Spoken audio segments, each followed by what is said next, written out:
Oke. Sip, udah pada buka kan ya? Udah pada buka. Ini kita mulai aja dari nomor 1. Ya.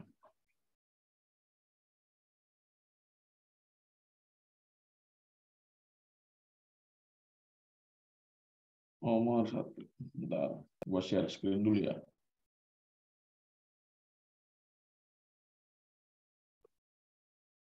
Link file apa kira-kira?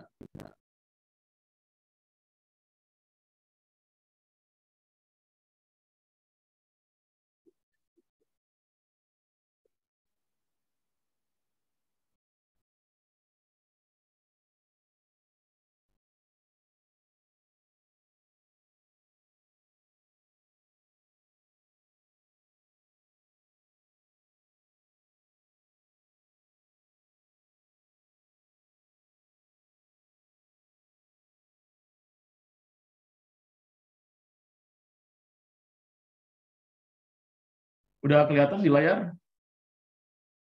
Udah, Kak. Oke.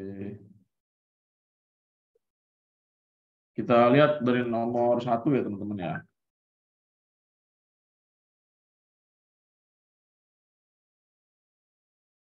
Nomor 1. Kita buat garis batas dulu.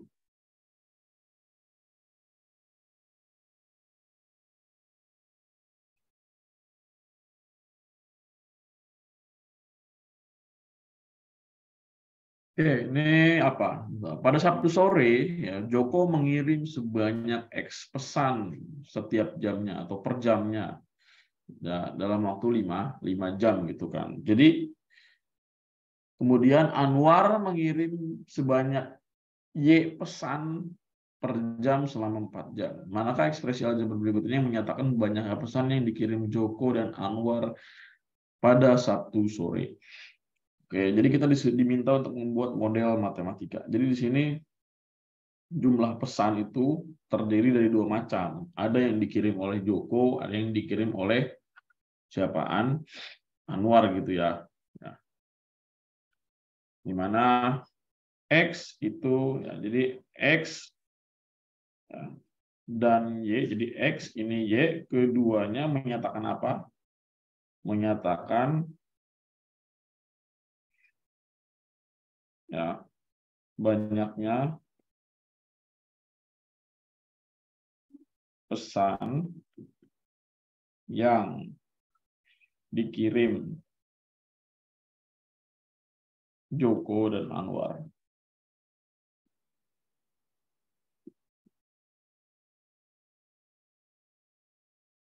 Oke.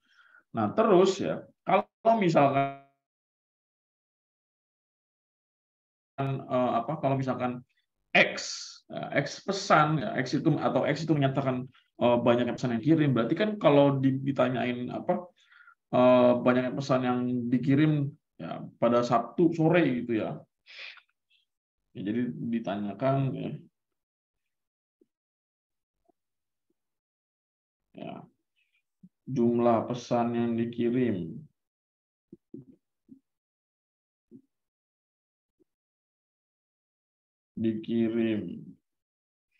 Joko dan Anwar. Nah, jadi di sini ada kata kunci yang harus teman-teman pahami bahwa ya di sini ada kata dan. Kalau dan berarti apa? Kita harus menjumlahkan gitu ya. Nah, jadi durasi apa namanya? Durasi pengiriman pesan si Joko kan 5 jam gitu kan. Nah, jadi selama 5 jam dia ngirim pesan sebanyak apa? Sebanyak X. Jadi jangan membuat begitu. Jadi sejam gitu, selama 5 jam ya Joko mengirim sebanyak X pesan gitu ya. Nah, kemudian dan bermakna apa? Dan itu bermakna jumlah ya. Jadi ditambah dengan siapa? Anwar gitu kan. Anwar itu kan Y gitu kan. Nah, berapa durasi pengiriman pesannya gitu ya? Itu 4. Jadi kalimat matematika yang 4 adalah 5X plus 4 plus 4Y. Jadi jawabannya adalah yang C gitu ya. Jadi perhatikan kalimatnya. Kayak dan itu kan di jumlah gitu ya. Kalau dari baru dikali gitu. Lanjut nomor 2.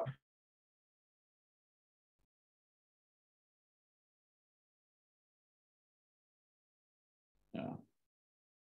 Nomor 2, Japri adalah seorang teknisi yang bekerja di perusahaan smartphone gitu ya. Jadi ya mungkin kayak semacam service center maksudnya. Nah, setiap minggunya dia menerima beberapa paket smartphone yang harus diperbaiki. Jadi kayak ada bundle gitu ya, bundle paket smartphone yang harus dia servis gitu ya, atau diperbaiki gitu. Nah terus karena dia perbaiki, berarti kan lama-kelamaan jumlah smartphone-nya berkurang gitu kan ya, berkurang. Nah pengurangan jumlah smartphone yang dia perbaiki dari jumlah awal itu dimodelkan oleh persamaan P ya, sama dengan 108 min 23 Ki gitu ya. Jadi P itu menyatakan jumlah smartphone ya, jumlah smartphone gitu. Pada kapan ya Pak? Setelah diperbaiki. Ya, jadi ada jumlah awalnya gitu. Nah, terus di sini D itu menyatakan apa? Tadi ya, D itu kata jumlah hari kerjanya gitu. Nah, jumlah hari kerja. Nah, berarti 2-3-nya ini menyatakan apa?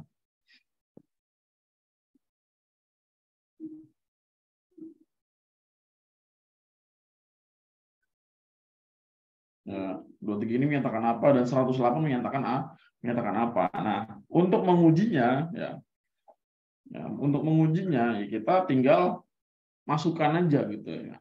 Sembarang angka yang possible atau yang mungkin gitu kan. Karena yang ditanya apa di sini? Maksud angka 108 pada persamaan tersebut apa gitu. Karena kan kita udah jelas di sini. P dan D udah jelas perannya gitu kan. Ya, jumlah hari kerja gitu ya. Nah, jumlah hari kerja itu D dan P adalah jumlah smartphone setelah diperbaiki. Nah, sekarang kalau kita misalkan masukkan sembarang angka gitu ya.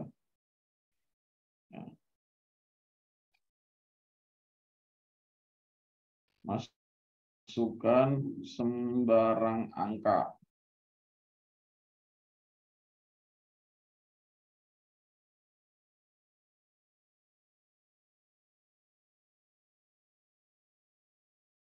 Ya, masukkan sembarang angka gitu ya.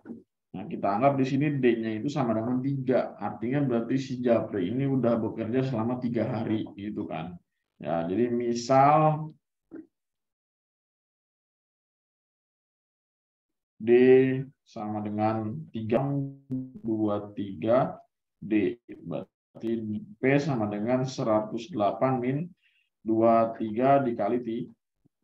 Ini P sama dengan 108 dikurang berapa? 69. Berarti 108 dikurang 69 berapa? 39 ya. Gitu. Jadi setelah D3 atau setelah 3 hari si Japri ini bekerja, ya jumlah smartphone-nya adalah 39, yang artinya ya 108 itu merujuk pada apa? Jumlah awal smartphone gitu. Ya, jumlah awal smartphone. Itu. Jadi 108 merujuk pada jumlah awal smartphone. Nah, kalau kita mau membahasnya dari sudut pandang persamaan garis,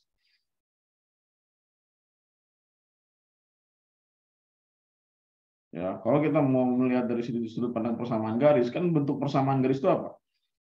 Y sama dengan MX plus C gitu kan. Nah, terus ini bentuknya adalah P sama dengan 108 min 23 D gitu kan. Nah, Kalau kita ubah jadi bentuk umum, jadinya min 23D ya, ditambah dengan 108. Artinya apa?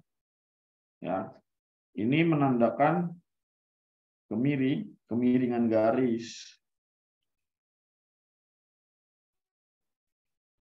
Ya, kemiringan garis, dan 108 adalah titik awal.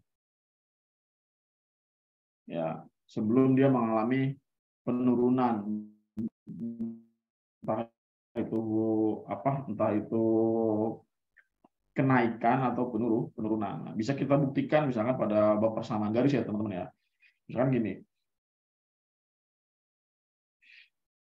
misalkan gue punya persamaan garis, ya, persamaan garis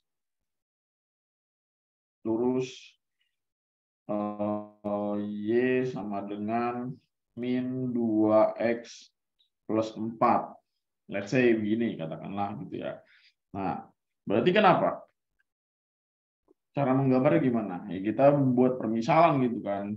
Jadi pada saat X-nya 0, ya berarti Y-nya 4. Sebaliknya pada saat Y-nya 0, ya X-nya 2 gitu ya.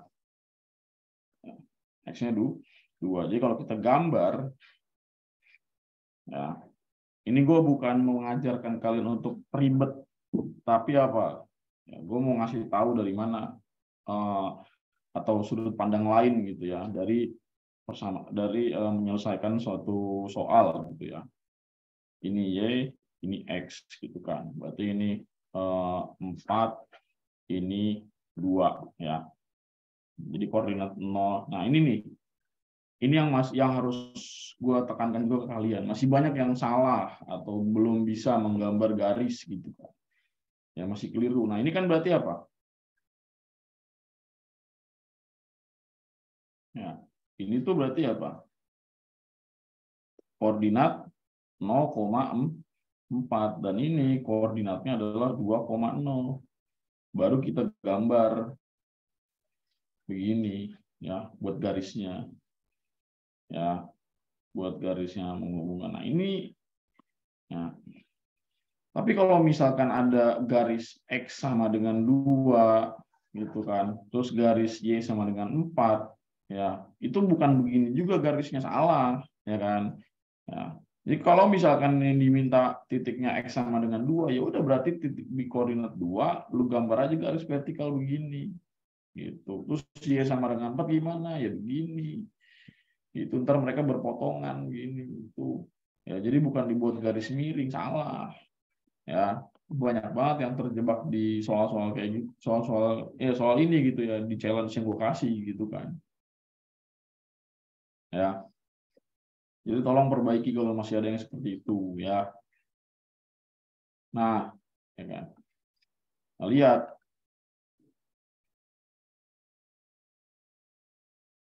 Nah, tadi kan persamaannya ini ya persamaan garis lurus Y sama dengan 2 min 2X plus 4. Ini kan berarti 4 itu menyatakan apa?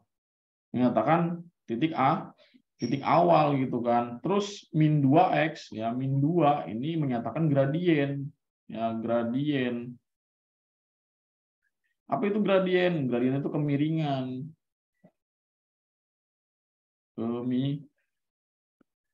Kemiringan atau konstanta penurunannya gitu. Jadi dari 4 dia menurunnya begini gitu ya. Jadi posisi 4 dia menurunnya begini gitu. Nanti kalau misalkan persamaannya ganti ya ntar dia lain lagi nilai kemiringannya, nilai penurunannya kayak gitu. Ya misalkan gini, min 2-nya kita ganti dengan min 4 ya. Berarti kan nanti dia akan bergeser ke kiri ke sini nih gitu. Jadi dari apa? Dari 2 dia bergeser ke sini ke 1 gitu ya. Jadi makin makin ininya bergeser ke sini, jadi garisnya makin ke sini gitu kan. Tapi tetap ininya nggak berpindah. Kenapa? Karena ini nilai awal nggak mungkin berpindah. Itu. Nah ini pasti berpindah. Kenapa? Karena ini menyatakan kemiringan. Kayak gitu. Ya. Yang tadinya ini miring ke sini, kalau nilai ini diubah jadi -4, jadi dia bergeser ke sini. Jadi garisnya kemiringannya berubah. Itulah arti dari gradien atau kemiringan. Kayak gitu teman-teman ya. Jadi di sini P menyatakan apa tadi, jumlah smartphone setelah diperbaiki gitu ya. -23 adalah kemiringan ya, atau di sini menyatakan konstanta penurunan, koefisien penurunan 108 itu jumlah awal ya, dan D itu hari kerja. Nah, kalau pada gradien ya sama ya, Y ini menyatakan apa namanya, koordinat ya setelah dia dijumlah atau dikurang dengan kemiringannya kayak gitu. Karena kan kalau misalkan ini kalau kita bertahap ya teman-teman ya menggambar ya. Ini gua buat lagi gini ya. Misalkan gini. Gua nggak akan mungkin menjelaskan hanya sekali gitu. Kalau memang ini dirasa sulit. Ya. Misalkan kita mau menggambar garis gitu teman-teman. Ya, gambarlah garis Y sama dengan 4. Nah, kalau kita gambar garis Y sama dengan 4, maka yang terjadi hanyalah garis seperti ini. Itu. Nah, terus ya, karena adanya gradien atau karena adanya kemiringan gitu kan, jadinya Y sama dengan, kita tambahkan dengan di sini koefisien dari penurunan. Penurunannya berapa? -2x gitu ya, plus 4. Maka yang tadinya Y sama dengan 4, maka dia jadinya tidak sama dengan 4. Gitu. Maka dia harus diapain? Harus dijumlah dengan -2x kayak gitu. Nah, maka nanti jadinya ya garis seperti tadi gini. Ya. Nah, jadi garis seperti ini jadinya. Kayak gitu. Ya, jadi ini apa ya, yang tadinya ya semula ya, mula-mula. Nah, kemudian ini setelah ditambahkan kemiringan atau gradien. Ya. Nah, sekarang coba kalian jawab. Kalau misalkan gini ya, contoh lain ya, contoh lain.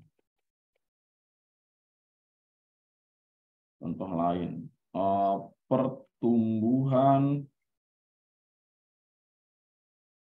tinggi tanaman padi linear terhadap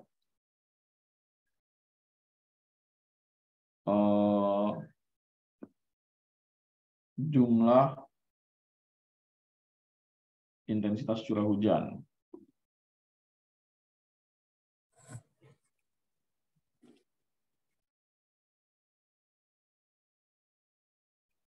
Ya, seperti digambarkan ya, dijelaskan oleh persamaan berikut. Nah kan kayak gini, katakanlah tinggi tanaman itu kita misalkan sebagai H dan curah hujan itu sebagai R. Itu ya. Terus persamaannya itu menjadi H sama dengan berapa nih? 3R gitu ya. 3R plus 5 atau 3 plus 10 deh. Gitu. Nah, coba H itu kan tadi udah jelas ya, menyatakan tinggi tanaman. R itu menyatakan jumlah intensitas curah hujan. Nah, 10-nya apa coba?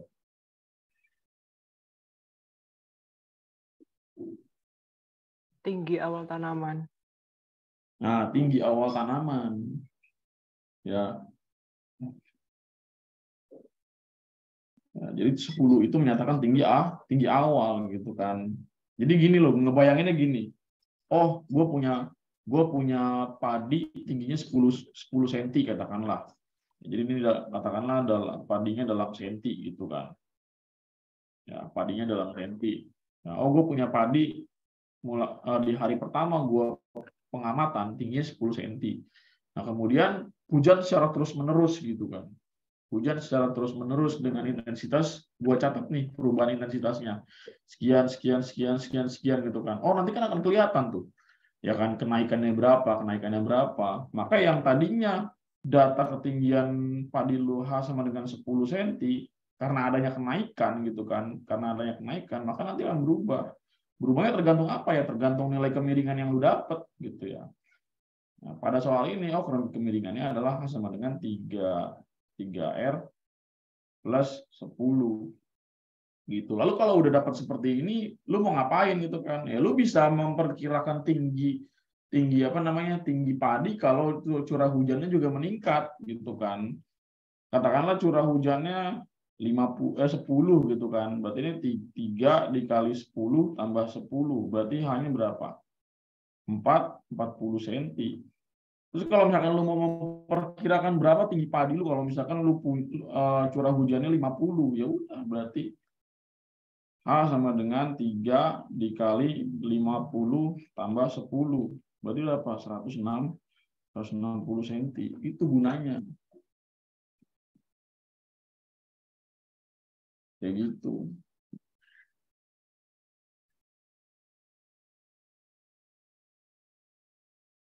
Ya. Ini misalnya 3R gitu loh. Misalnya, ya kan? Misalnya 3R, lu mau bikin setengah R juga nggak apa-apa.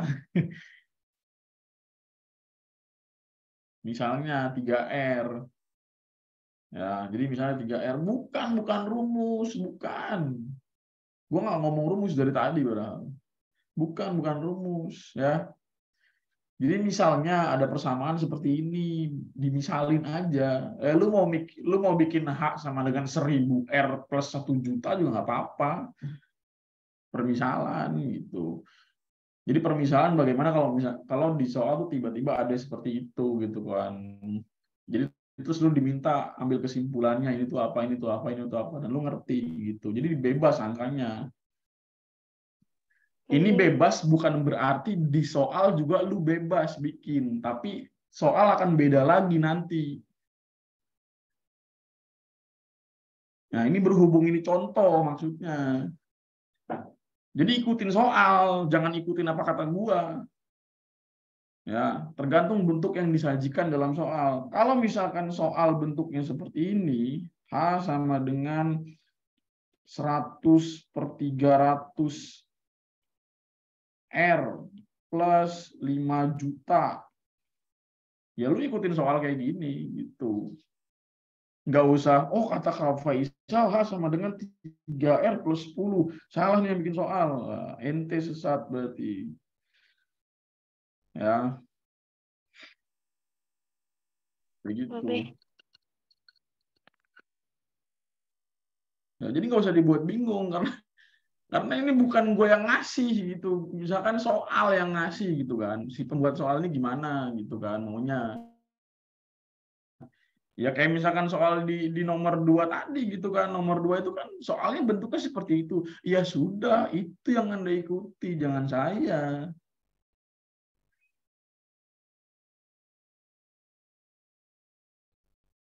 Anda ini terlalu takut dengan matematika sepertinya. Jadi kalau ada angka-angka atau rumus baru tuh mikirnya, aduh, saya harus menghafalnya.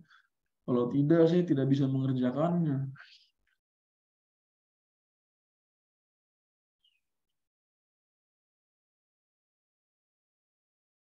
Ya, jadi di soal pasti disajikan gitu. Kenapa? Berarti itu si Konstansa selalu kayak berhubungan sama si kalau di sini si H gitu. Atau tergantung soalnya juga? Tergantung soalnya juga.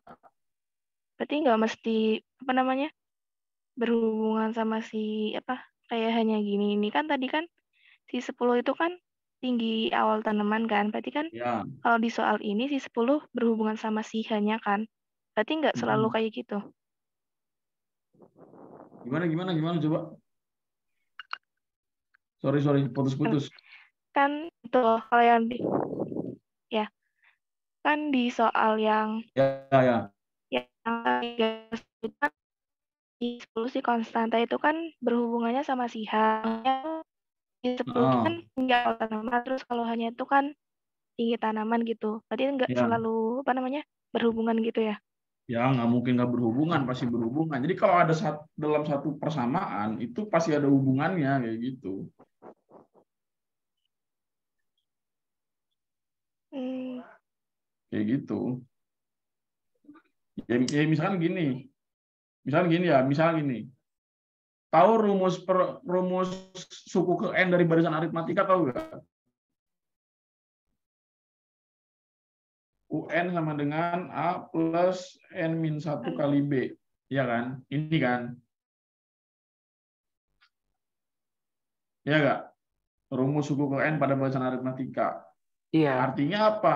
Lo diminta untuk mencari angka kesekian atau angka ke N kalau bilangan pertamanya itu A dan besar bedanya itu B, gitu kan? Sebenarnya kan lo diminta hanya itu, gitu kan? Nah, berarti UN sama sama B, UN sama A itu pasti punya hubungan yang nggak mungkin nggak punya. Kalau nggak punya, ya ngapain dibikin rumusnya, gitu kan?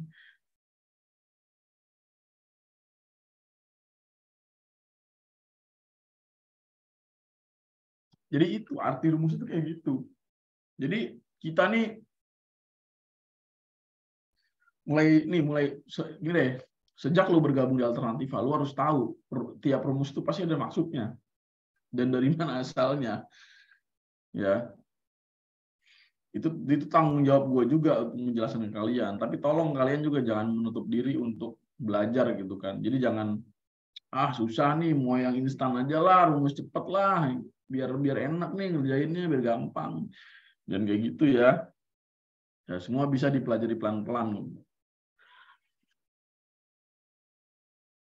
Nih ya, gue kasih satu lagi, coba.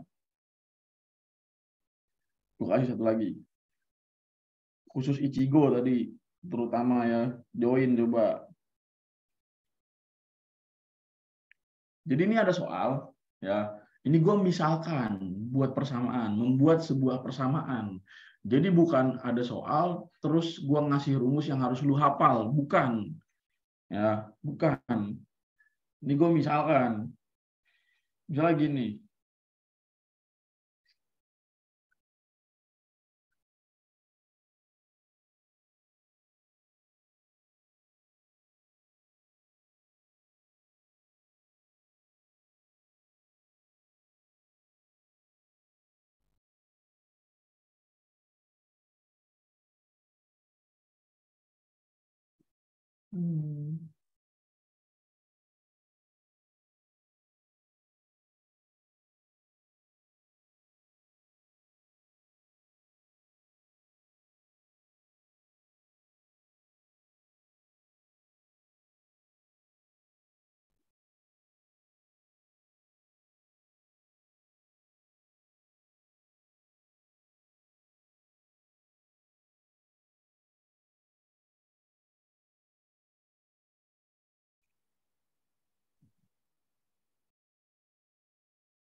Ya, jadi angka kenaikan karyawan wanita di suatu pabrik meningkat setiap tahun mengikuti persamaan.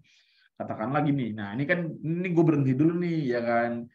Angka kenaikan jumlah karyawan wanita di suatu pabrik meningkat setiap tahun mengikuti persamaan. Nah, di sini ya, di menulis persamaan ini, gue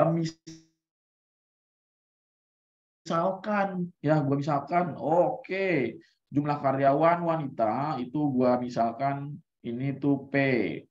Ya, terus ya meningkat setiap tahun.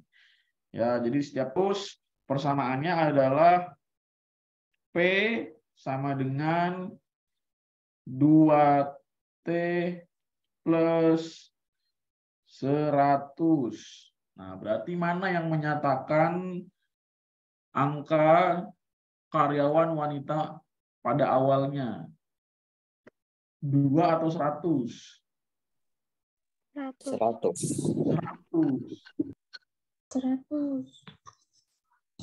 Ya, jadi 100 ini adalah angka angka atau jumlah dari karyawan wanita gitu kan, atau pegawai wanita di pabrik tersebut gitu kan. Adapun 2T itu adalah nilai penambahannya, pertumbuhannya setiap tahun. Jadi kalau misalkan lo mau menghitung tahun kedua, ya berarti tinggal tambahin aja 2 kali 2 berapa? 4. 4 tambah 100 ya 104. Kayak gitu. Ya. B. Yo. Mau itu berarti bisa diasumsiin nggak sih B kalau tiap bukan tiap konstan tapi konstanta itu bisa menjadi titik awal gitu, bisa Ya, diasumsiin gitu nggak? Titik awal, betul Risma. Jadi konstanta itu adalah titik awal. Betul Risma. Oke B, makasih. Yo, sama-sama. Ya.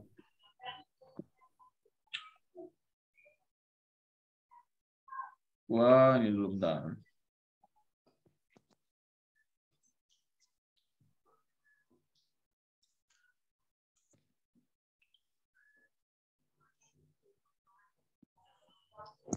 Gua stop share screen dulu ya. Bentar. Oke.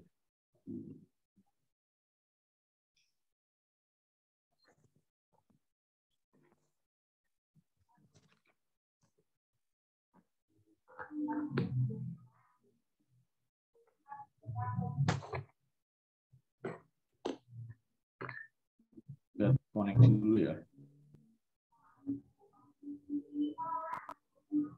Ada lihat web figure.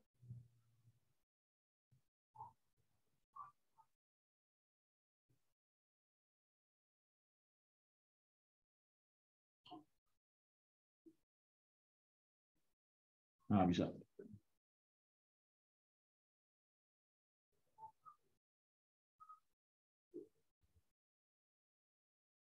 Oke, ini udah bisa, ini udah apa?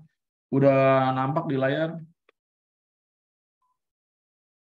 Udah. Udah ya. Nah, sekarang kita coba buat garisnya ya. Kita ibaratkan di sini tadi kan persamaannya P sama dengan 108 min 23 ya. Jadi P ini adalah sumbu Y dan D adalah sumbu X-nya. Ya, jadi ini sumbu Y. Jadi kita misalkan ya, Y sama dengan 108. Ya, kita zoom out. Ya, di sini dia. Ya. Y sama dengan 108. Ya, seperti yang gue sampaikan tadi ya.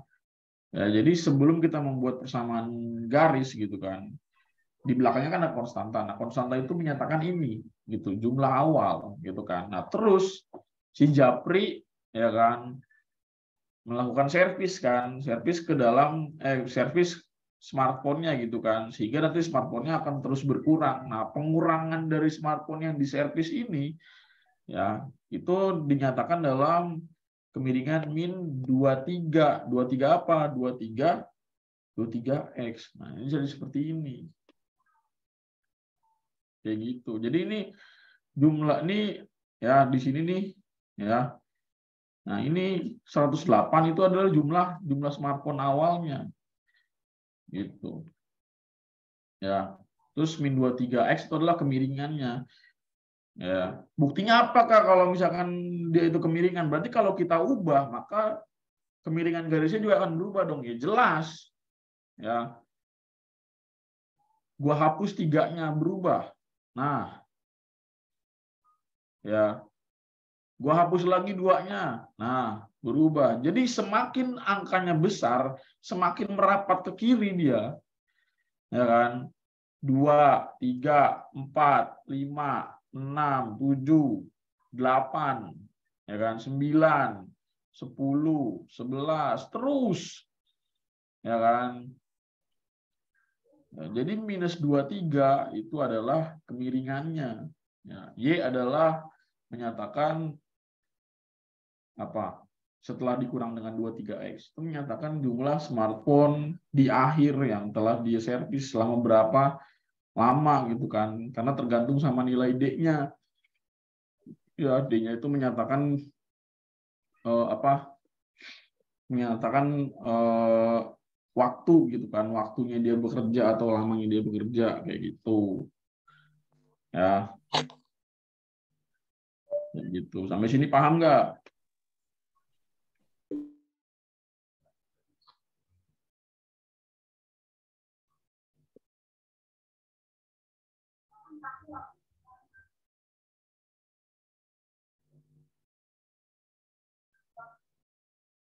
Oke.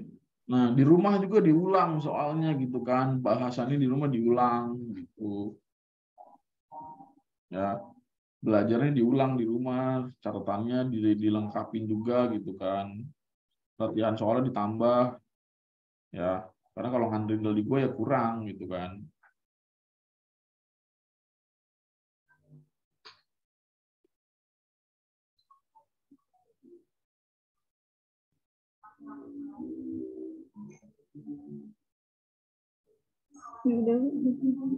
Oke. Nomor berapa sekarang? Nomor 3 ya. Nah, ini nomor 3 juga sama gitu kan. Model matematika. Ya, nomor 3.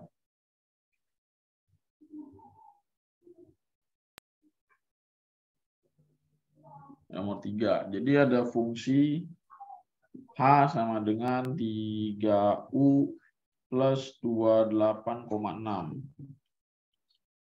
Ya kan? Jadi seorang dokter anak menggunakan model di atas untuk melakukan estimasi tinggi anak laki-laki. Ya, jadi di sini tinggi. Tinggi. Dalam apa? Dalam inci ya.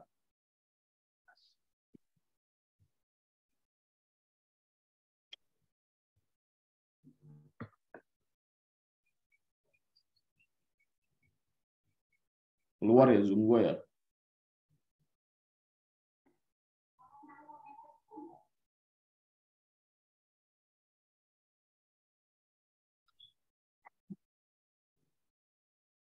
Ya, oke. Ini tinggi dalam apa? Dalam inci.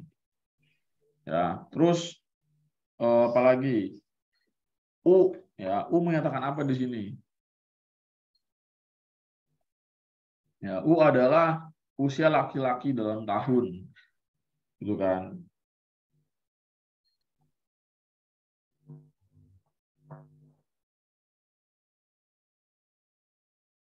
Usianya dalam tahun. Nah, 28,6 ini apa? Ayo. Nah, tinggi awal ya. Ya, jadi U ini menyatakan tinggi awal.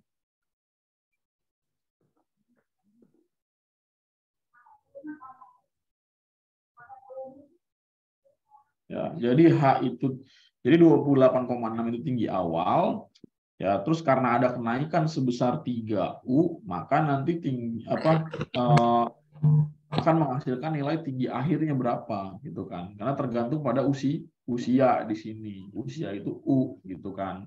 Jadi U inilah yang menyebabkan nanti H berubah gitu. Ya, U akan menyebabkan H berubah gitu. Nah, antara rentang usia 2 sampai 5 tahun berdasarkan model matematika ini berapa estimasi kenaikan tinggi badan anak laki-laki per tahun. Nah, sekarang kita substitusikan aja berarti Ya, usia tentang usia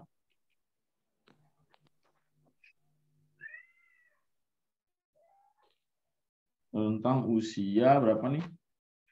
2 sampai 5 tahun. Ya, berarti kita masukin dari mulai U-nya 2 gitu kan. Jadi H sama dengan ya ini 2 tahun ya.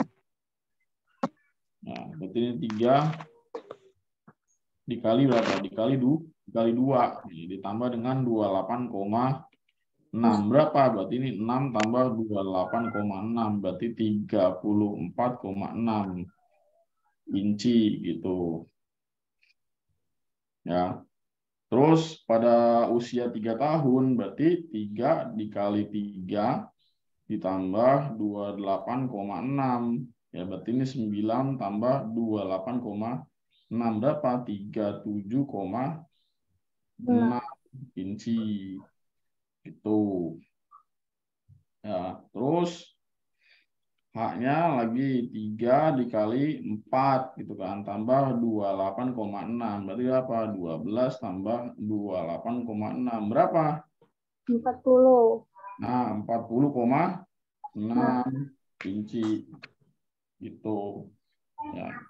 Pokoknya gampangnya gini, lihat aja angka depannya. Ini kan kenaikannya sebesar 3 kan. Ya udah berarti dari satu ini ke tinggi yang lain tinggal ditambah 3 gitu. Berarti H pada 4 tahun berapa? 43,6. Ya tinggal tambahin 3 berarti 43,6 inci. Gitu. Ya berarti kan ketahuan ya, namanya 3 tahun, 3 tahun, 3 tahun gitu kan. Ya berarti estimasi kenaikan tinggi badan laki-laki per tahun berapa? Ya 3 gitu. Ya. Jadi kalau udah paham makna dari persamaan ini, lu nggak mesti ngitung manual kayak gini sebenarnya. Karena apa? Udah tahu bahwa apa arti dari persamaan ini? 3 itu adalah apa? Kenaikan. Gitu. Ya. Gue ulangin lagi. H itu kan tadi apa? Tinggi ini kan. Tinggi H itu kan tinggi pada usia kesekian. U itu usianya. 28,6 itu tinggi awal. Nah, yang ditanyain apa? Yang ditanyain adalah kenaikan tinggi badan laki-laki. Ya udah, kenaikan itu kan ini, gitu kan. 3U gitu.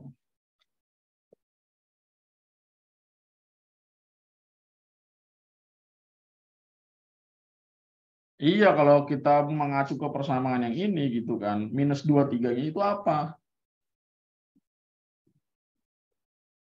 Penurunan, betul. Jadi 23 itu menyatakan banyaknya HP yang dia selesaikan per harinya kayak gitu.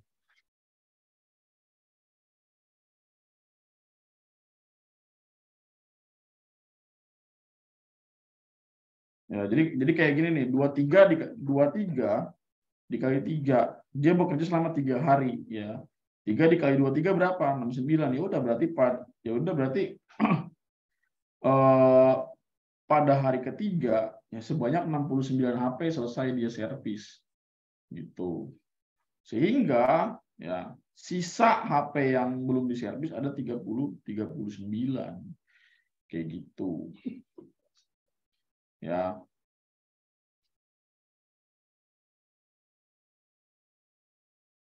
Gimana, paham?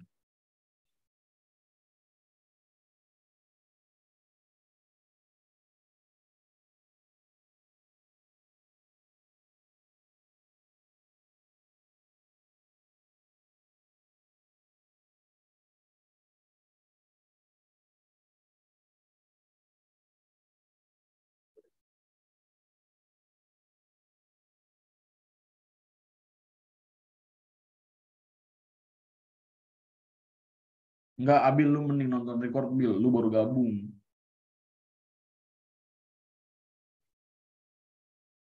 Gua nggak mungkin jelasin dari nomor 1 kan.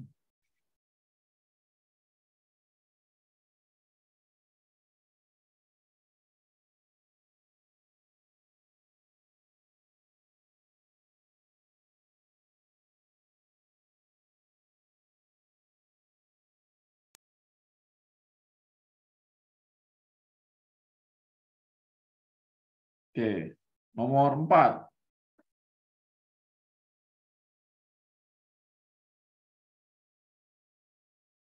Nomor 4. Tadi kayaknya ada yang ini ya, ada yang mengadu ya bahwa yang daging ini belum paham ya.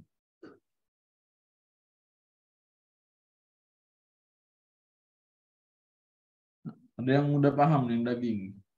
Oh, ramai ya. Udah. Datang.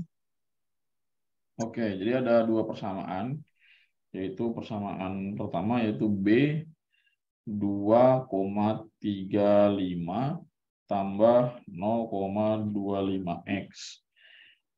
Terus yang kedua, C sama dengan 1,75 plus 0,4X. Itu. Jadi pada sistem persamaan di atas, B dan C mewakili harga per kilogram dagingnya.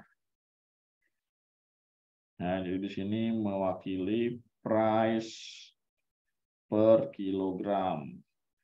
Terus X itu menyatakan apa?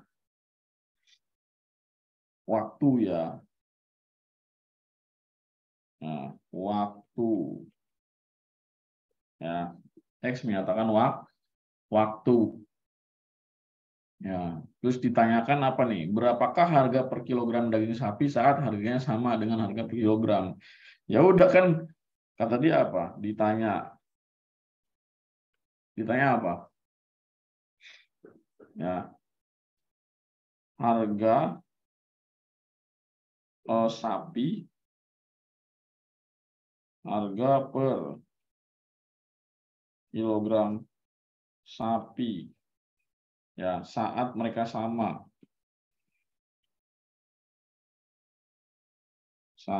dengan ayam. Ya udah, berarti kan B itu tadi apa? Menyatakan daging sapi, C itu daging ayam. Ya udah, berarti pada saat B sama dengan C, ya, B itu kan 2,35 ya. 35 ditambah 0,25X sama dengan 1,75 ditambah 0,4X gitu kan. Ya, berarti di sini 0,25X ya. Kedua ruas dikurang dengan 0,4 itu. Tambah 0,25X dikurang 0,4X sama dengan 1,75 dikurang 0,4X. Itu. Buat yang biasa menggunakan pindah ruas, perhatikan baik-baik cara gue mengerjakan. Ya. 0,4X gitu ya. Ini ini plus ya. Ya, ini hilang, ini hilang. Jadinya 2,35 plus berapa nih? Kalau di jumlah dikurang berapa? Minus ya, min 0,15X gitu sama dengan 1,75. Nah, kemudian kedua ruas kita kurang dengan 23,5. 2,35 ya.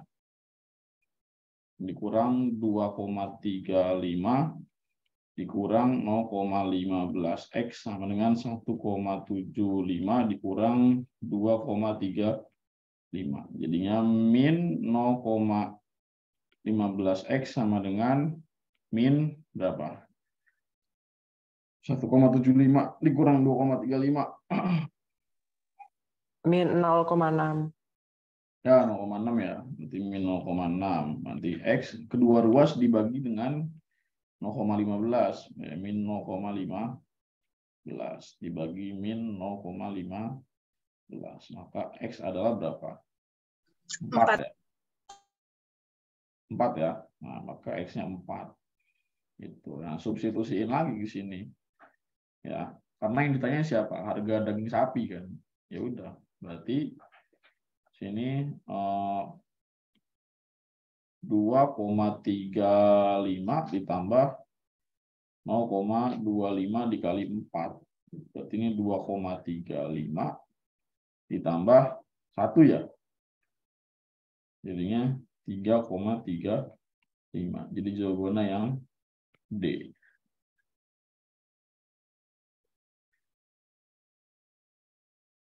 Itu. Paham, Rama?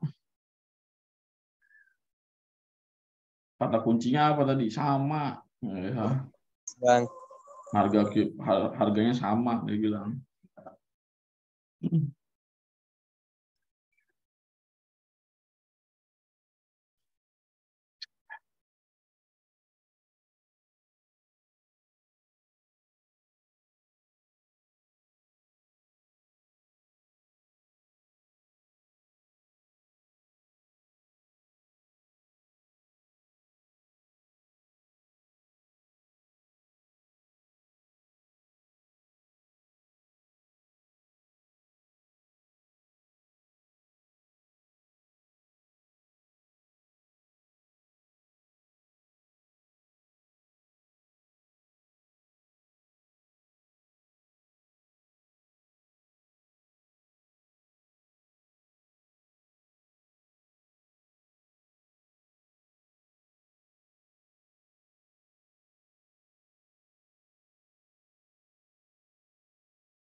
Kencing doang gua tadi.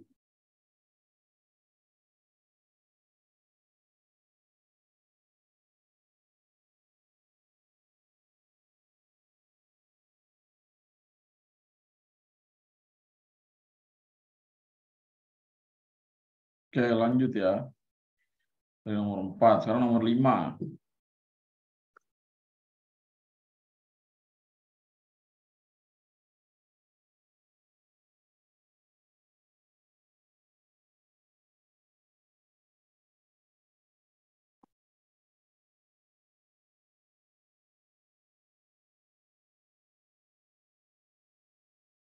Nomor 5.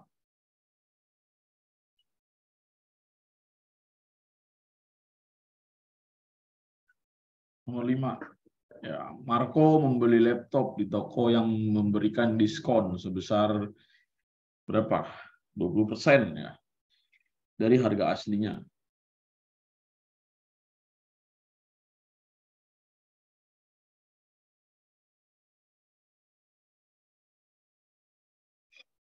Nah, Marco membeli laptop di toko yang memberikan diskon sebesar 20% dari harga aslinya. Jadi di sini diskon kita pakai simbol D aja kali ya. 20%. Ya. Total uang yang harus dibayarkan ya dinotasikan dalam P rupiah. Jadi P adalah uang yang harus dibayar.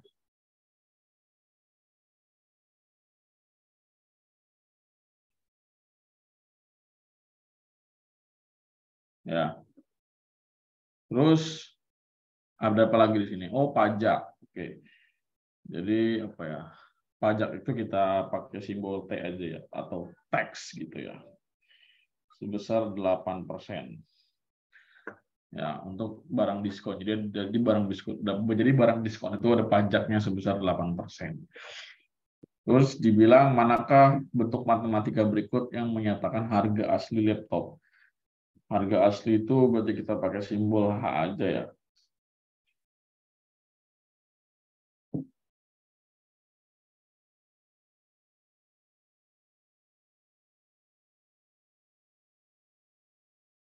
harga asli.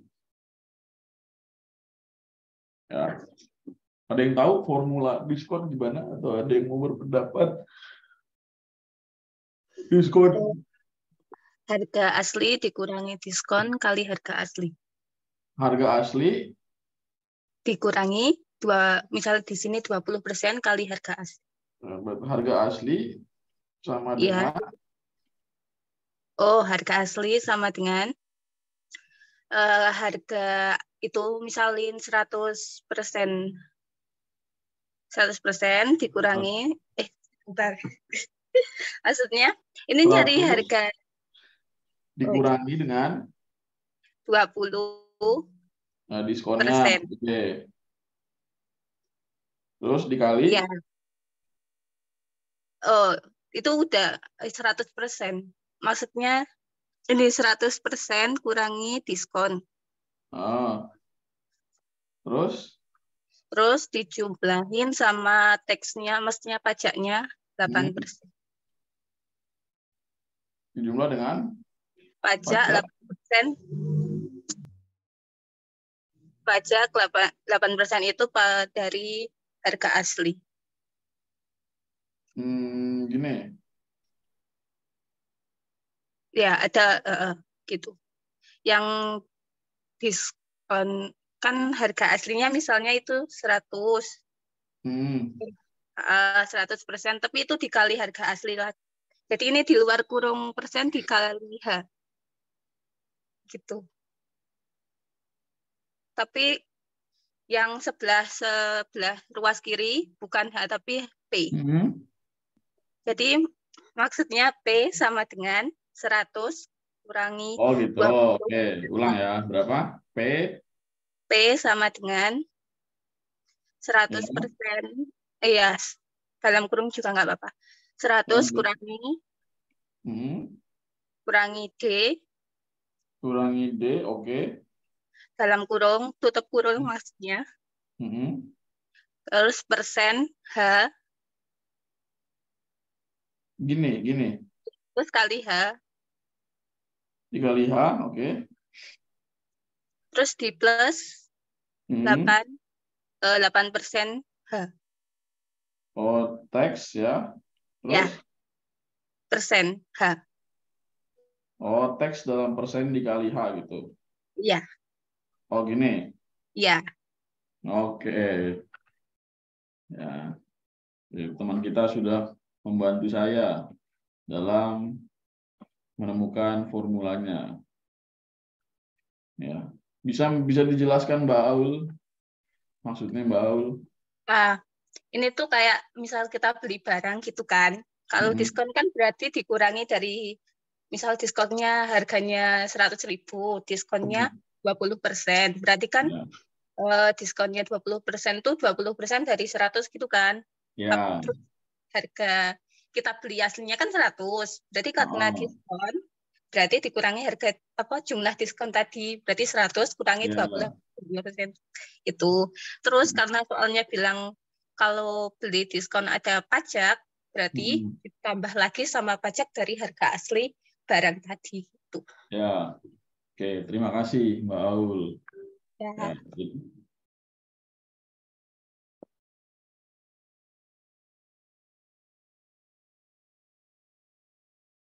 Oke.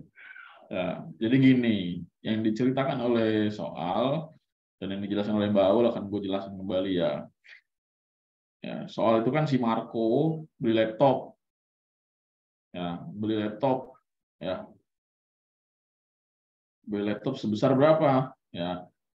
Ya, pokoknya adalah harganya sekian gitu kan. Kita anggap harga asli laptop itu H. Gitu. Nah, dari pembelian laptop itu dia dapat diskon. Ya. Terus karena barangnya ini diskon dan tokonya memberlakukan pajak terhadap barang diskon, berarti secara logika ya dia akan membayar sebanyak dua harga. Yang pertama, harga laptop setelah diskon ditambah dengan apa? Dengan biaya pajak atas barang diskonnya. Itu kira-kira ya. Logikanya seperti itu. Ya kan, gue ulang lagi, P itu kan menyatakan uang yang harus dibayar, gitu kan. Dia beli laptop seharga H itu. Nah, karena dia beli laptop seharga H, ya dia mendapatkan diskon, ya, mendapatkan diskon. Nah, berarti berapa laptop setelah didiskon? Oh, segini, gitu. Oke, nah kemudian toko memberlakukan apa? Pajak. Pajak terhadap apa? Terhadap barang diskon. Oh, karena udah didiskon ya. Berarti dia harus membayar apa? Dia harus membayar pajaknya atas barang yang dia beli gitu. Ya. Maka kalau kita substitusikan ya, P sama dengan 100 min D-nya berapa? 20% gitu ya, 20 gitu. Ini persen ya dikali H, ya, ditambah dengan teksnya berapa, 8% gitu kan ya, 8% dikali H. Nah sekarang kita apain ya, kita faktorkan H-nya, berarti jadinya H dalam kurung ya, 80% ditambah dengan apa, ditambah dengan 8% kayak gitu ya. Jadinya P sama dengan H dalam kurung 80% itu berapa? 0,08 ya.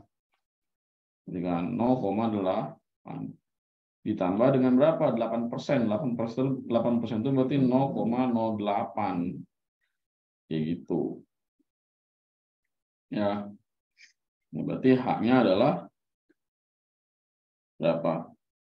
P per 0,88. Itu. Jadi jawabannya adalah yang B.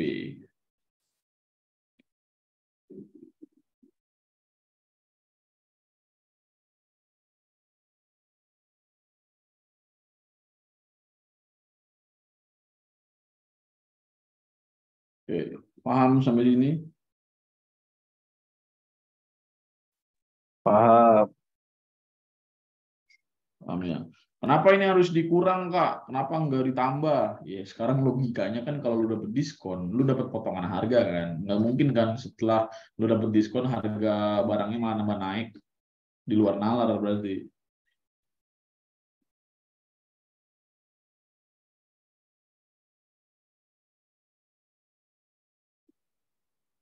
Oke, kayak gitu ya.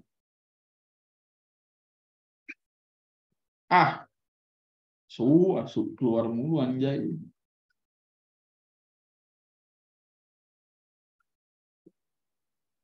Nggak jelas bener ini. Yo, boleh.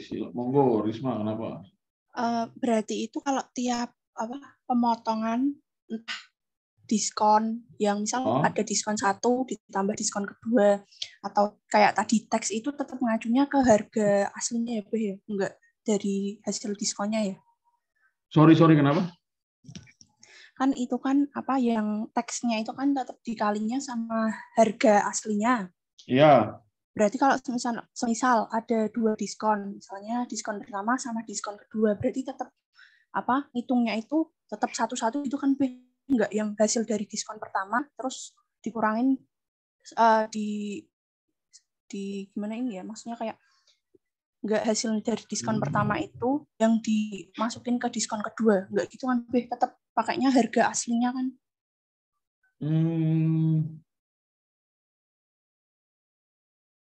Bentar, kita cerna dulu. Melihat HP di toko asli. Oke, dia dapat diskon dari harga asli. Oh, wait. Kita lihat ada seseorang yang komentar.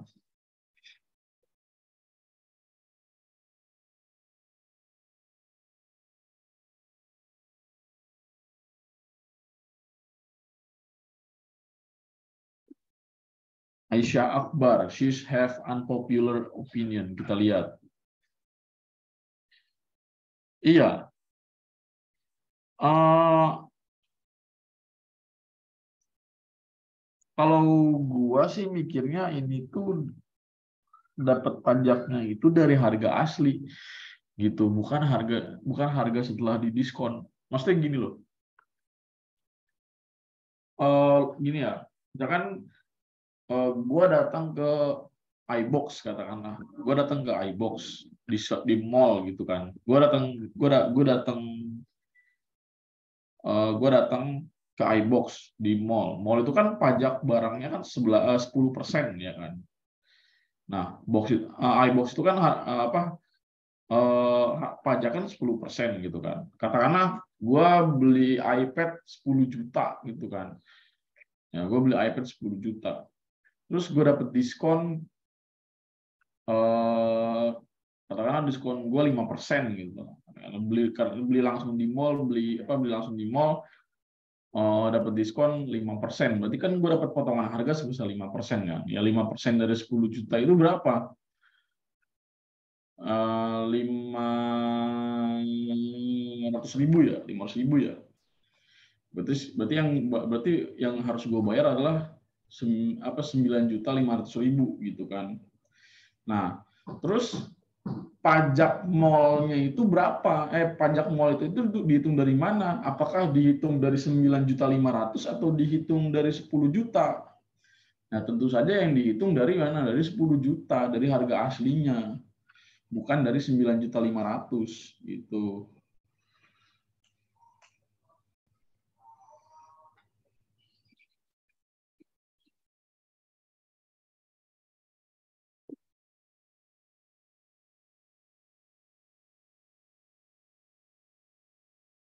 Nah, aku tadi mikirnya di soal kan pajaknya sebesar 8% kan berlaku buat barang diskon.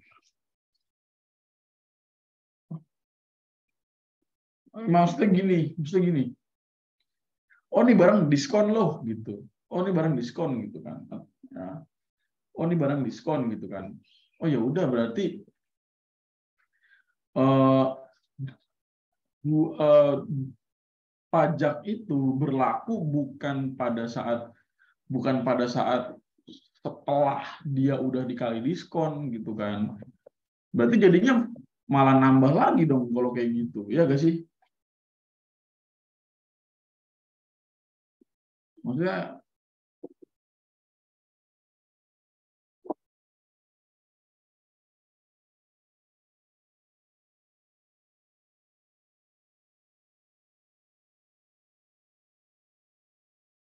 ya misalnya gini. Kita coba untuk pakai angka aja ya. Katakanlah gini. Harga laptopnya 8 juta. 8 juta. Terus diskon 10%. Berarti apa? Nah, berarti anjing nggak jelas banget koneksinya gue.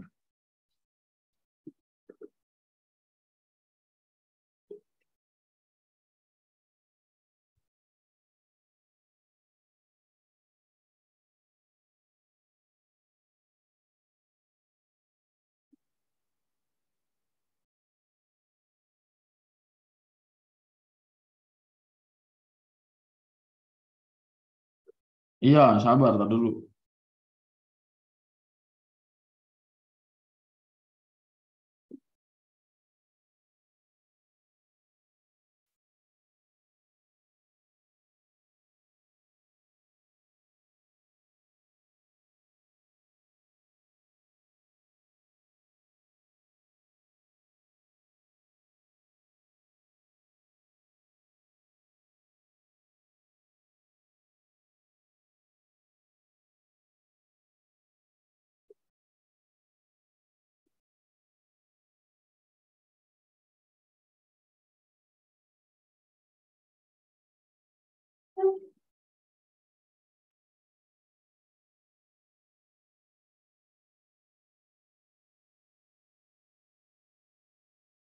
Oke, ini ya. Misalnya gini, harga laptopnya katakanlah 10 juta, 8 juta.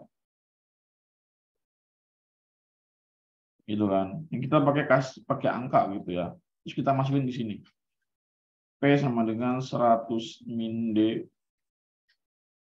persen dikali H ya. Ditambah dengan taks dikali H. Gitu ya. Berarti di sini 100 dikurang D. D-nya itu kan tadi 20% ya. H-nya 8 juta. Tambah pajaknya tadi berapa sih? 8% ya.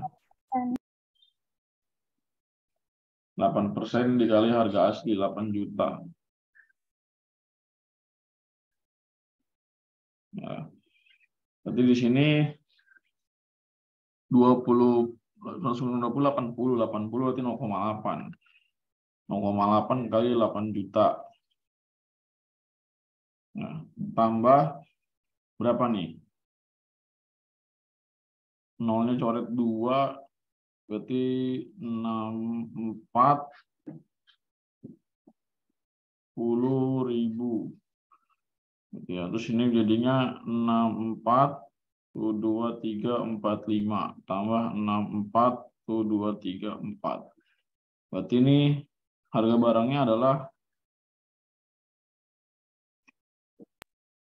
704.000 gitu ya.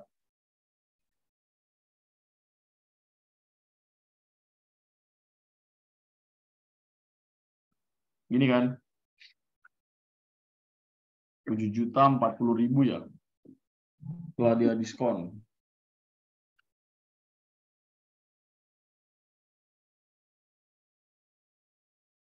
Nah, kita baca ini si Yazid. Aku nangkapnya 8% yang diberlakukan pada barang yang didiskon tadi. Dia nggak ngomong kalau 8%-nya dari harga yang sudah didiskon. Betul. Tapi lebih nunjukin ke barang yang tadi didiskon. Nah, ya itu sepemikiran sama gua. Jadi teksnya ini berlaku kalau memang kalau memang sudah dikali diskon gitu kan. Nah, gue tuh sependapatnya sama si Yazid. Ya, jadi mungkin kita mau dipaksa untuk sedikit berasumsi seperti apa ya. Kita dipaksa untuk berasumsi bahwa tax ini atau diskon ini berlaku ketika barangnya sudah dikenai diskon, meskipun di sini nggak dikasih tahu secara gamblang gitu. Ya. Tapi kalau misalkan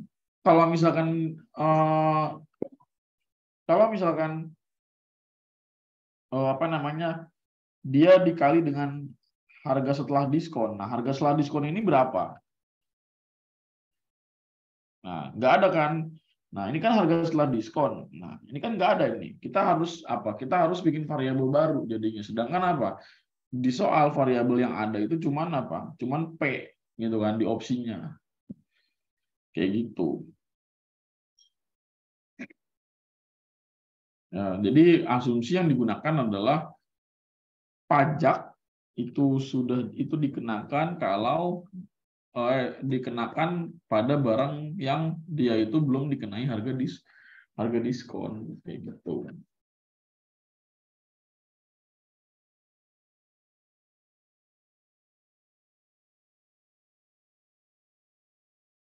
Nah, ada yang mau berpendapat lagi?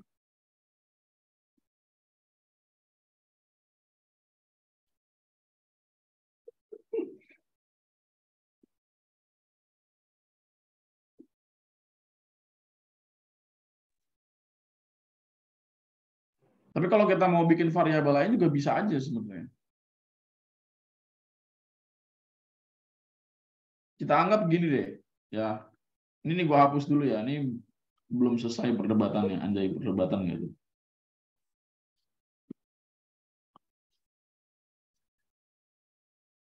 Jadi gini, ini cara kedua ya.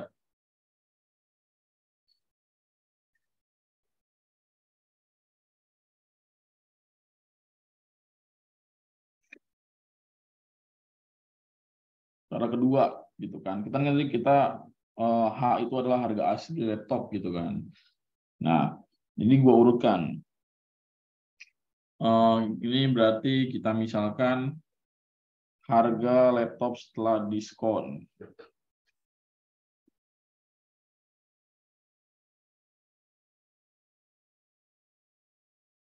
Ya, berapa harga laptop setelah diskon ya?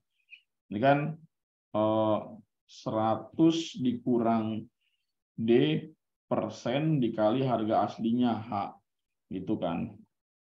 Berarti di sini jadi di sini 100 dikurang D-nya itu 20. Ya, 20.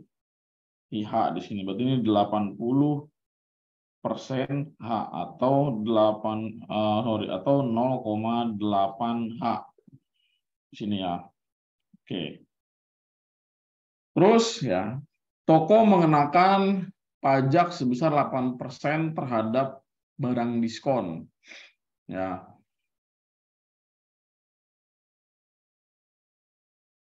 Pajak 8% untuk barang diskon. Ini berarti kita mengarah kepada argumennya si siapa tadi tuh? Si Baik ya, Baik. Baik itu siapa sih nama aslinya?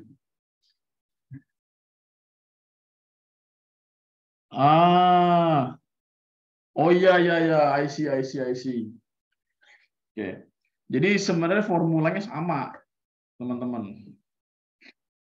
Formulanya sama, gitu ya. Tapi sedikit ada modifikasi. Ini kan pajak 8% untuk barang diskon kan. Berarti kan kalau kena pajak, berarti kan harganya nambah. Nah, harga nambah ini terhadap siapa? Terhadap barang yang udah kenain diskon. Gitu. Meskipun nggak diceritain, kita berasumsinya ke sana ternyata seharusnya. Ya. Dikenakan pada harga setelah diskon. Ya. Nah, berarti kan gini, ya. Berarti 100 ditambah dengan taxnya atau pajaknya. Gitu. Dikali dengan siapa? Dikali dengan ini harga laptop setelah diskon gitu. Berapa harga laptop setelah diskon? Yaitu sebesar 0,8 H. Itu. Berarti 100 ditambah 8% dikali 0,8 H. Berarti ini 108% dikali 0,8 H. Berarti 108 per 100 ya.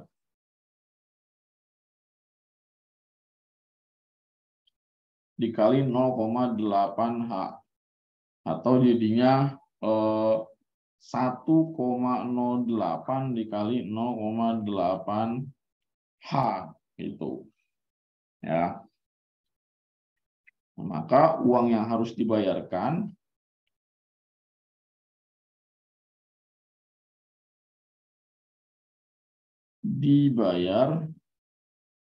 itu adalah ya P sama dengan 1,08 dikali 0,8 H.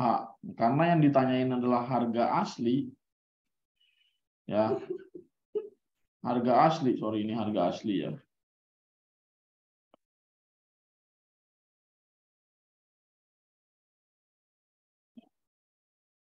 Nah, harga asli kan diambil dari sini dari P sama dengan 1,08 dikali 0,8 H. Berarti untuk mencari H adalah P per 1,08 dikali 0,8. Itu. Ada nggak jawabannya? Oh, ada yang D ternyata.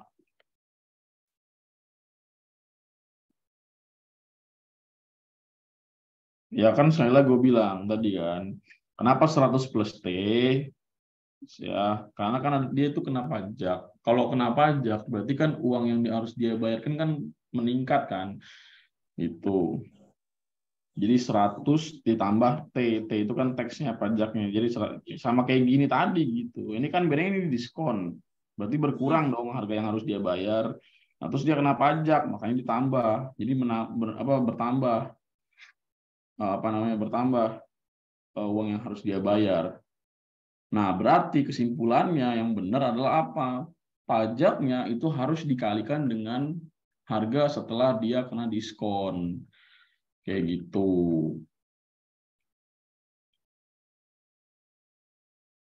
Enggak apa-apa, Aul, santai. Justru gue seneng begitu kalau kita diskusinya hidup.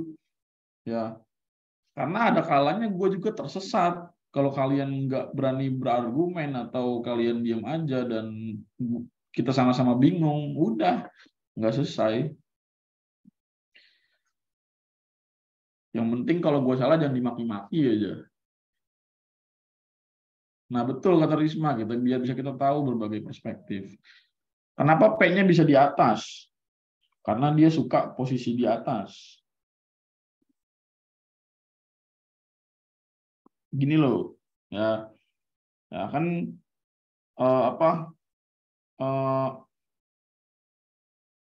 gue ceritain ya. P adalah harga setelah kena pajak dan diskon. H adalah harga asli. Ya. Nah, harga yang harus dibayar P ini kan adalah ini tadi ya, ya kan. Jadi P sama dengan 1,08 dikali dengan 0,8 H. Nah, kita mau mengubah P ke dalam bentuk H gitu kan. Jadi apa? Kedua ruas dikali dengan apa? Dikali dengan ini dikali dengan 1,0 dibagi dengan 1,08 kali 0,8 gitu. Jadi ini dibagi ya, ini dibagi 1,08 dikali 0,8. Nah, ini juga dibagi. Itu coret, coret. Maka H sama dengan P per 1,08 dikali 0,8. Itu.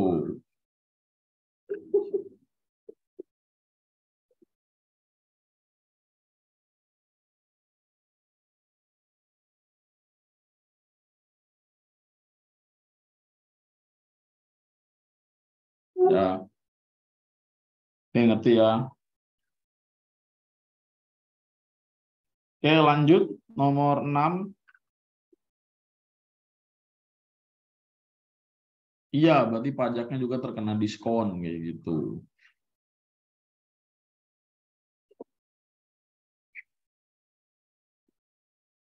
Nomor 6, fungsi kuadrat.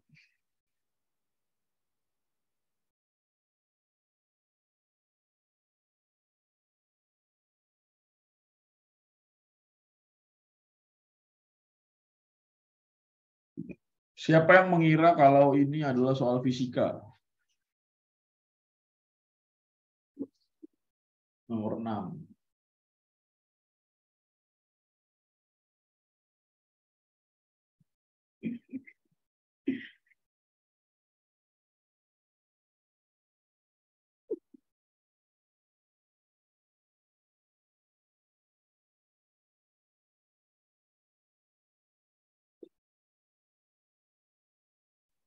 Aku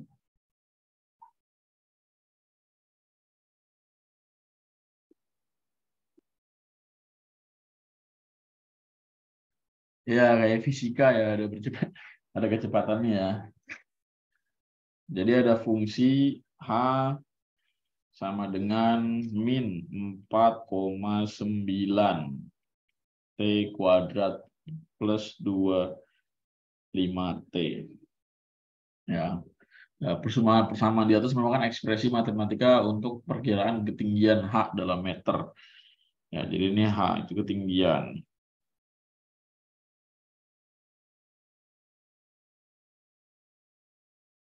Ya, ketinggian terhadap apa? Terhadap variabel T. Variabel T ini apa? Waktu. Satuannya second gitu kan. Jadi waktu berubah, ketinggian juga berubah. Misalkan kayak lu ibaratkan lu ngelempar batu gitu. Lu lempar batu ke atas gitu kan. Berarti kan sepanjang waktu berjalan, batu ketinggiannya bertambah kan. Nah, kayak gitu kira-kira. Nah, lu lempar batu ke atas nih, set, nih, ini gue slow motion, karena ini batu gitu kan. Ini kan dilempar ke atas, ya kan. Nah, berarti apa? Berarti waktunya bertambah kan. Ini lu ngukur nih. Lu ngukur ketinggian sama waktunya barengan gitu kan. Ini waktu lu nyalain, ini ketinggian nambah. Buat ketinggian nambah, waktunya terus berjalan kan. Itu yang dimaksud dengan bertambahnya ketinggian terhadap waktu kayak gitu. Ya, abaikan kecepatan. Ya, itu hanya pengecoh aja sebenarnya. Ya. Nah, kita fokus ke yang ditanyain apa? Berapa perkiraan waktu yang dibutuhkan bola untuk kembali menyentuh tanah? Nah, sekarang gini, logikanya gini ya. Ini tanah, katakanlah. Ini bola, ya. Pada saat bolanya di sini, ketinggiannya berapa? 0. Ya. Pada saat di tanah, berarti ketinggian bola berapa? 0. Karena kan terhadap tanah dikatakan, gitu kan. Nah, ya. Terus ya pada saat ketinggian maksimum gitu kan, berarti kan hanya udah maksimum gitu kan, udah apa namanya, udah naik terus kan, udah bertambah terus gitu kan. Nah, terus habis itu yang namanya dilempar ya pasti dia balik lagi kan ke tanah gitu kan. Gitu kan. Nah, berarti pada saat dia di tanah lagi H-nya berapa? Ya 0. Pada saat dia kembali ke tanah berarti hanya 0. Ya udah, berarti ini adalah 0 sama dengan min 4,9 T kuadrat plus 25T. Berarti di sini 4,9 T kuadrat sama dengan 25T. Coret. Ya kan? Jadinya 4,9 T sama dengan 25. Jadinya T sama dengan 25 dibagi 4,9. Maka T-nya berkisar di 5 second. Udah. Kayak gitu doang.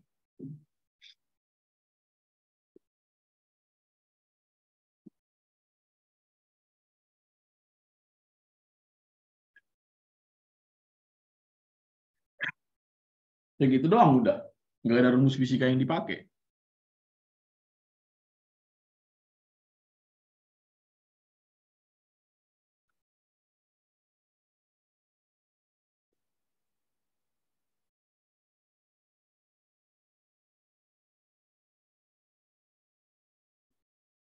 Aku udah mikir apa hubungannya sama kecepatan. Berpikirnya terlalu jauh, Aul.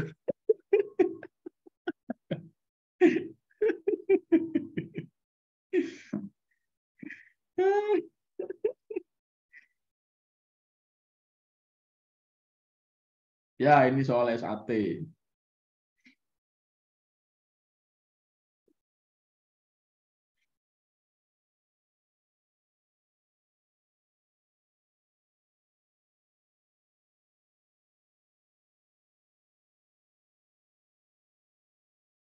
Iya, jadi 2T, Riza. Jadi waktu naik sama waktu turun sama, jadi dijumlah. Hasilnya ya 5 detik ini. Jadi, gue ngerti maksud lu, Riza. Mungkin lu pengennya 5 dikali 2 kan jadi 10 kan. Jadi 5 detik ini itu udah bolak-balik ternyata.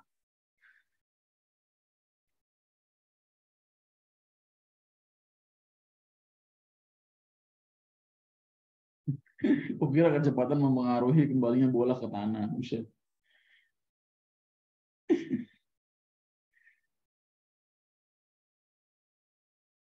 Enggak harus dikali 2.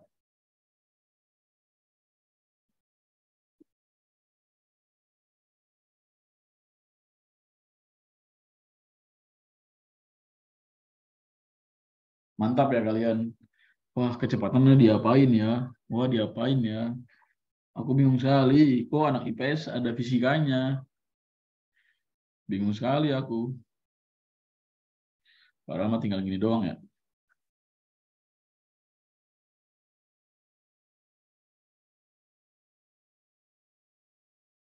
Kapan saat T-nya harus dikali 2? Saat kamu menggunakan rumus fisika yang asli.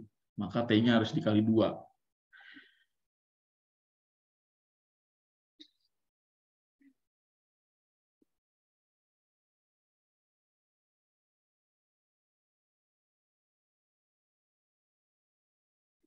Maka kenapa enggak T sama dengan 0 atau T sama dengan 5? Ya sekarang di antara T sama dengan 0 dan T sama dengan 5, yang lu pilih itu yang mana? Yang 0 atau yang 5 yang jadi jawaban?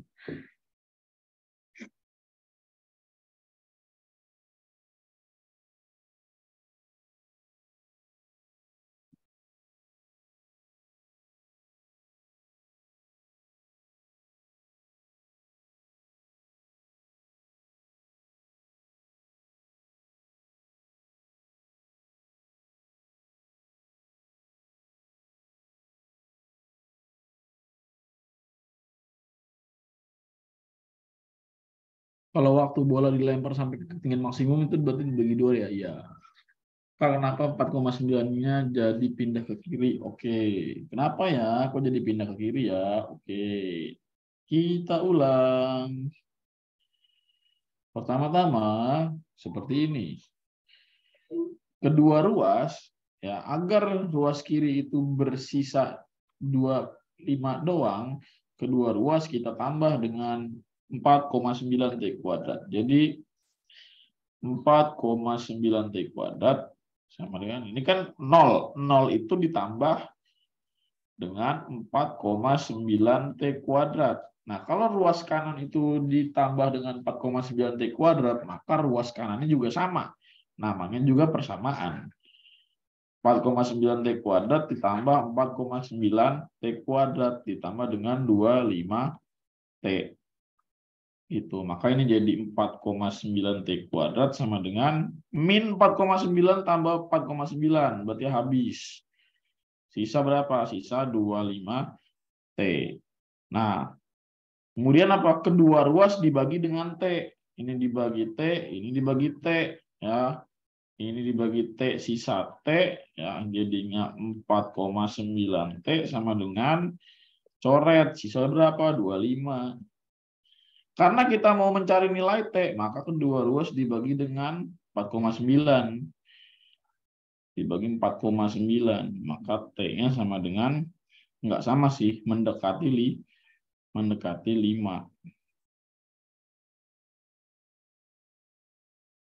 Kayak gitu.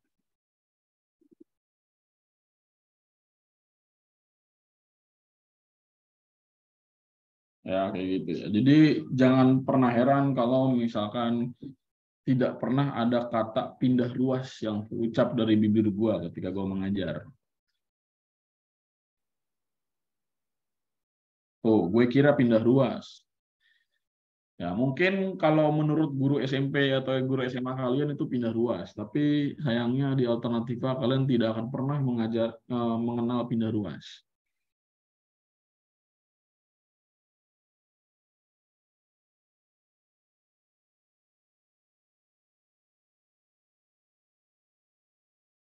Ya, tolong yang berpikir bahwa pindah ruas itu efektif, tinggalkan mindset instan seperti itu. Ya, khusus mereka yang berpikiran pindah ruas, coba selesaikan ini.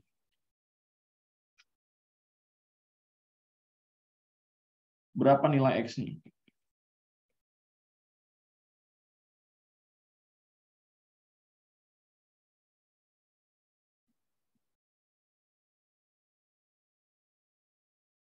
Kalau orang yang mikir pindah ruas, maka jadinya X sama dengan setengah tambah 2. Ini real, ada yang ngitung kayak gini.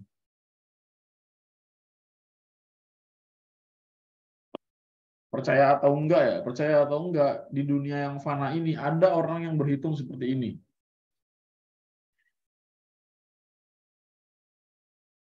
Karena apa? Pas gue tanya. Karena ini Kak, pindah ruas. Nah, siapa yang ngajarin pindah ruas kayak gini gitu kan?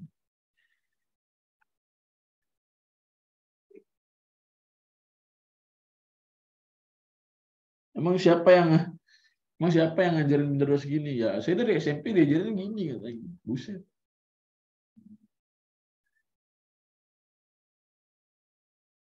Coba dah.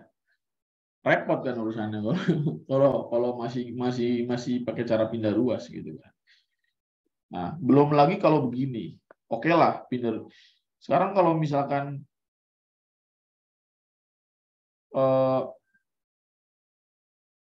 X pangkat 2 sama dengan 4.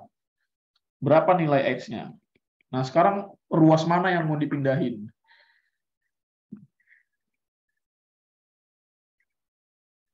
Kalau X kuadrat sama dengan 4, ruas mana yang mau dipindahin sekarang? Apa yang mau dipindahin ruasnya?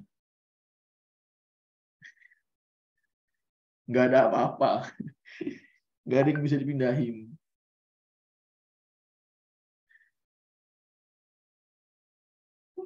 Nah,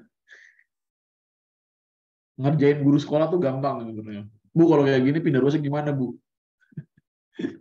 Pasti ntar dikasih tahu tuh alasannya banyak tuh. Kayak ketentuan-ketentuan gitu kan. Dulu gue diajarin gini, pindah ruas itu hanya berlaku pada yang sendirian gitu ya, bukan yang dikali gitu. Kalau yang dikali nanti beda lagi aturannya. Ya gue pusing dong, ya kan. Dulu gue SMP pusing karena apa? Matematika kebanyakan aturan jadinya kan kesannya. Nah, makanya semenjak gue menjadi guru atau menjadi tutor, gue selalu mencari celah, gue selalu mencari cara gimana caranya murid-murid gue ini tidak menghafal. Ya kan, matematika, bayangin matematika itu kalau aturannya banyak, pusing lu pasti. Ya kan, pusing gak lu dengerin aturan-aturan dalam matematika, pasti pusing. Ya kan, pusing lu dengerin banyak aturan. Padahal apa? Secara logika bisa diselesaikan gitu kan. Ya, secara logika bisa diselesaikan. Sekarang gini, misalnya gini ya, X min 2 sama dengan 0. Guru bilang, oh ini min 2-nya tinggal pindah ruas ya nak, jadinya X sama dengan 2. Gitu. Terus gurunya bilang lagi begini, min 2X plus 1 sama dengan 5. Satunya pindah ruas ya nak, jadinya 5 dikurang 1. Min 2X sama dengan 4. Berarti X-nya berapa nak? 6 Bu. Salah nak, bukan begitu. Kalau ininya dikali, jadinya pindah ruas jadi dibagi. Pusing gak lu? Bukan nak. Jadi kalau dikali tuh dibagi, dia nggak berubah tandanya gitu. Jadi tetap min. Nah, pusing nggak lu kalau guru udah bilang kayak gitu? Pusing pasti. Ya kan?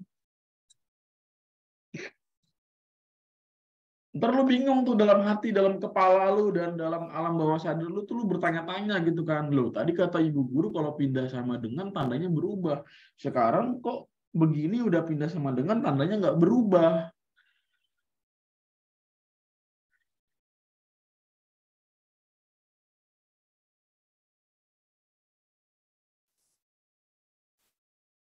Lu pernah ngecepin guru lu gak bang? Enggak sih, gue lebih tepatnya enggak pengen cari gara-gara aja sebenarnya.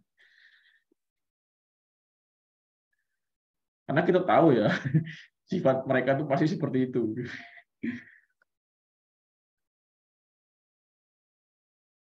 Ya, gue lebih cari aman atau nggak mau cari gara-gara aja gitu kan. Kalau gue udah memandang bahwa guru tersebut orangnya open minded nih, mau dikoreksi, nah, baru gue bisa ngomong kayak gitu. Tapi kalau gue ngelihat biasanya guru tua gitu kan, guru tua itu yang keras kepala dan nggak bisa dinasehatin sama sekali gitu kan.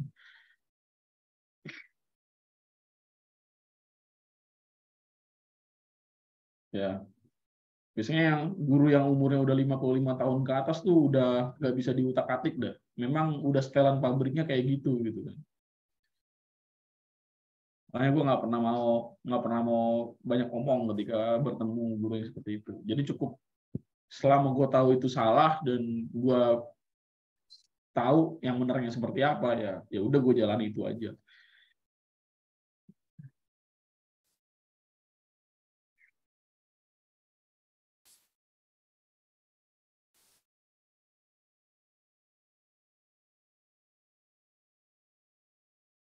Kayak misalkan apalagi pindah ruas pada pertidaksamaan, misalnya gini. X min 2 lebih besar dari 0. Oh, ini minus 2-nya pindah ruas ya, nak. Jadi X lebih besar dari 2. Nah, terus ada lagi, min 2X lebih besar dari 4. Berarti X-nya berapa, nak? Berarti X-nya lebih besar dari min 2, Bu. Oh, salah, nak. Ya, kalau dia dikali, itu pindah ruas, tandanya berubah, nak. Jadi X lebih kecil dari min 2. Pusing lagi, ntar. Hah, kok ada aturan baru lagi sekarang? Udah tadi mah tandanya nggak berubah, terus sekarang malah tandanya diubah, jadi kurang dari. Kenapa bisa demikian?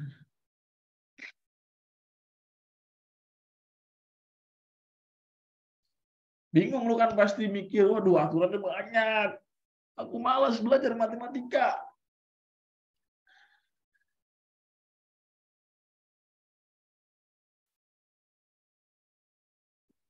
Pusing kan kalau pertidaksamaan pindah ruas. Ya kan logikanya sekarang gini. Ya, kalau kita pakai logika ya teman-teman ya. Min 2X nilainya lebih besar dari 4. Artinya ruas kiri itu negatif. Ruas kiri negatif, nilainya lebih besar dari 4. Nah, sekarang kita mau nyari X. Berarti kedua ruas kita apain? Kita bagi dengan min 2. Ini bagi min 2 gitu kan. Nah, berarti kan min bagi min kan plus. Jadi sisa X kan. Sisa X. Ya, jadi X-nya lebih besar dari berapa? Dari min 2. Nah, sekarang masuk akal nggak kalau misalkan ruas kanan itu tandanya jadi negatif, tapi tandanya nggak diubah, nggak masuk akal. Jadi harus diapain supaya masuk akal penyelesaiannya? Tandanya diubah. Kan kayak gitu enak. Jadi setiap apa yang dilakukan itu ada alasannya.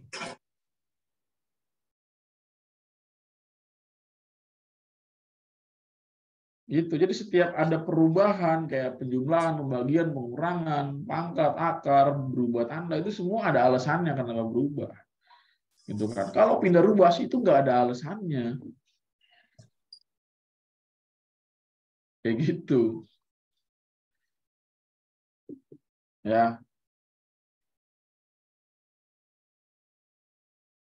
Ya, jadi gitu teman-teman ya. Jadi mulai sekarang budayakan untuk tidak menggunakan pindah ruas. Ya, itu ilegal. Di kelas gua pindah ruas itu ilegal.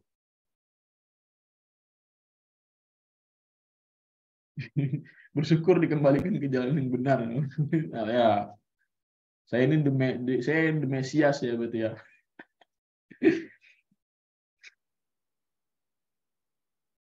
Soal selanjutnya mungkin di next meet aja ya kita bahas. Nanti ntar di next meet kalau misalkan ada soal baru lagi nanti gua kasih lagi. Jadi jangan takut kekurangan soal, pasti ada.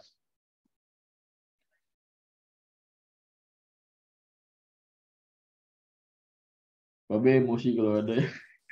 Sebenarnya bukan emosi sih, gregetan anjir. Gua tuh kayak berpikir bahwa wah anjir ini guru matematika dosanya jariah nih anjir dari SMP sampai muridnya SMP sampai muridnya kuliah mungkin masih mikir pindah ruas.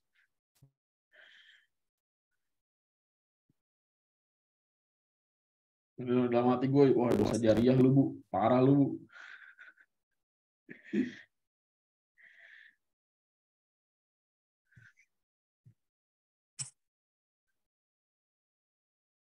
Mungkin gini, mungkin kalau kita protes ya, alasan mereka pasti bilang gini, tapi kan biar kita ngitungnya praktis, biar hemat tulisan ke bawah. Ya sekarang kalau kita bicara tujuannya hemat kertas atau hemat tulisan, masa ya harus mengorbankan kebenaran yang aslinya gitu kan? Berarti bahaya gitu kan? Jalan pintas mengorbankan terbukanya kebenaran yang asli. Babe, tapi kalau ada yang udah gede diajarin gurunya pindah ruas gimana? Pas ngambil rapot gue semprot. Rindu aja, mau lihat Dedek dan Mimi. Oh, Dedek lagi keluar, Mak. Ya. Ya. Pas ngambil rapot gue semprot. Gue ajarin gurunya nanti. Kayaknya cuci piring, kayaknya buang sampah, Mak. Oh, Mak, biarin itu lah. kalau Minggu travel Curug ada nggak ya? Saya belum nanya loh. Minggu tuh ada travel Curug, Mah. Dari Jakarta. Iya, travel dari Bengkulu ke Curug. Saya kan rencana mau balik nih antara Minggu atau Senin lah. Oi, kayak mana lah suara kau ini nyampe ini, Travel, dicoba. Mama kan jarang pergi-pergi. Mang, Pak War atau siapa? Tanya aja. Iya, asik kali kalian ngobrol, pulang gitu loh. Asik kali kalian ngobrol. Kayak kurang tidur. Matikan ya. Ay. Asik kali kalian ngobrol. Di mute lah, mute.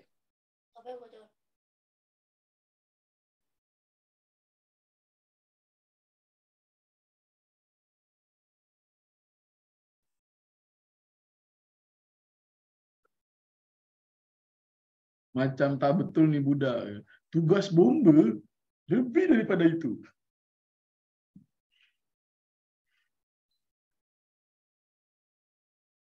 Tugas bombe lebih daripada itu. Kerbau masuk parit, kuda terlepas.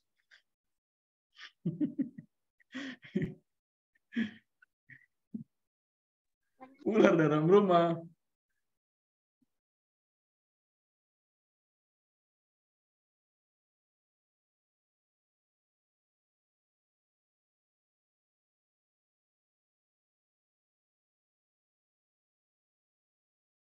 Oke.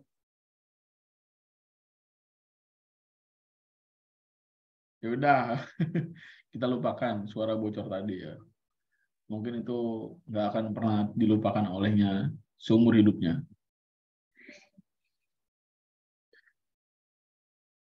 Ya udah teman-teman, sampai jumpa ya. Yang mau sholat maghrib siap-siap sholat maghrib ya. Kalau yang mau jadi makmum gue silahkan ya.